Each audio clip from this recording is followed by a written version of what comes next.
Hello, ladies and gentlemen. Welcome back to the channel. I'm your host, superchill Orion, or you can call me Dan Zindel. It doesn't matter.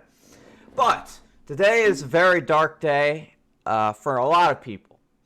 It is 30 years since Kurt Cobain died, and 22 years since Lane Staley left us as well. But really, I have been influenced by Nirvana. A lot of other people have, and it's just a very sad situation when Kurt did leave us 30 years ago in 1994. And the same can be said for Lane Staley in 22 years ago in 2002. But I'm going to talk about mainly Kurt today because it is the 30th anniversary. Kurt Cobain to me is like, that is icon status. You could write so many guitar riffs with great melodies and just keep your power in the vocals. And he's just a very iconic figure, and we need more people like that these days, and there never will be another Kurt Cobain. Yeah, you can have all these wannabe Kurt Cobain cousin type characters, which I do love those bands, like Local H, Sponge, Love Battery, and Stone Temple Pilots, and blah, blah, blah, blah, blah, blah. The list can go on. The list can go on. But, really, there will never be another Kurt Cobain when it comes to political figures, or figures in general, of keeping the image of we are respectable rock stars, and if you mess with us, you're gonna get kicked out of our show. That's especially for people that are homophobic and transphobic and racist these days. Kurt Cobain definitely stood up for that kind of stuff. Yet transgender people weren't as a more common thing. It still existed, but it wasn't as common as it was in 1994. So Kurt, he really well respected women and was a feminist in that movement. And I love everything he's done for music and pop culture in general.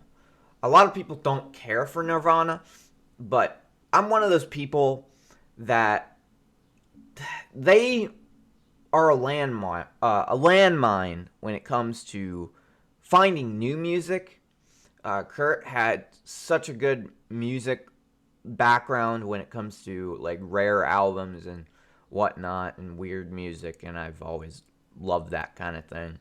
And Nirvana was a starting point for me, and probably a lot of other people, like teenagers and stuff, looking into Kurt Cobain's journals and other things like his top 50 albums, and then they found like Sonic Youth or the Shags. But really, there's a lot of stuff to go into when it comes to Kurt Cobain, and yeah, I can well respect it, and I really like Bleach as the first album by Nirvana that I really dug was Bleach. I couldn't get into the other ones as much as Bleach, though.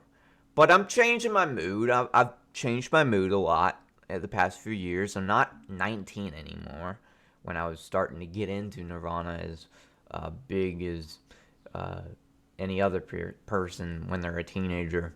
They think the people that wore the the smiley face shirt were posers. I was one of those people. I really personally don't care, honestly. If you wear a Nirvana shirt, if you wear a whatever shirt, obviously there's going to be posers anywhere. And that's what M Bloom is about. But really, it's just a very deep thing to think about is Bleach. That was Nirvana's starting point. And Bleach is also Chris Cornell's favorite Nirvana album, if you want some deep cut secrets, like facts of the grunge movement and all that. Jack Black also liked Bleach as well. Well, that's another fact for you. I love Jack Black, so. But when it comes to Nirvana nowadays, since I'm 24 now, I just recently turned 24, like last week, actually. It comes to In Utero. In Utero is the album. That is the definitive grunge sound. Like, when you think of grunge, you think of In Utero. That's how heavy and gut-wrenching and epic Nirvana went into their sound. And obviously, they were going for a different sound with Nevermind. It worked. And it got him famous. But Kurt wanted a darker approach. Just like Trent Reznor with the Burn EP, or the Broken EP, he went all out. He did not care. He just made an album. And that was In Utero for Nirvana. That was In Utero. Like, In Utero was the sound Nirvana was looking for a final stretch in Kurt's life. Who knows what he would make years after Nirvana, if they broke up, if Courtney, or he didn't kill himself, Courtney murdered Kurt Cobain. You're talking too much. I personally think, out of the conspiracy theories, I have a conspiracy theory that Kurt Cobain did 9/11 or predicted 9/11. I would talk about that on the channel right now, but I don't want to. But yeah, I do have a 9/11 conspiracy theory about Nevermind. But I don't believe that Kurt killed himself, because I think Courtney is a CIA member and a time traveler and went back in time and killed all the 27 club members. I'm just throwing that out there, but, take it for what you will. But yeah, really, it's just incredible music. All around. I painted my guitar red in honor of Kurt Cobain, but I don't have the parts for that guitar. I'm going to show you right now. This is my Fender Mustang ripoff in its entirety. This is a green screen thing, but this is my Fender Mustang ripoff I got from Wish.com that I want to mod and make it the Kurt Cobain Mars Stang.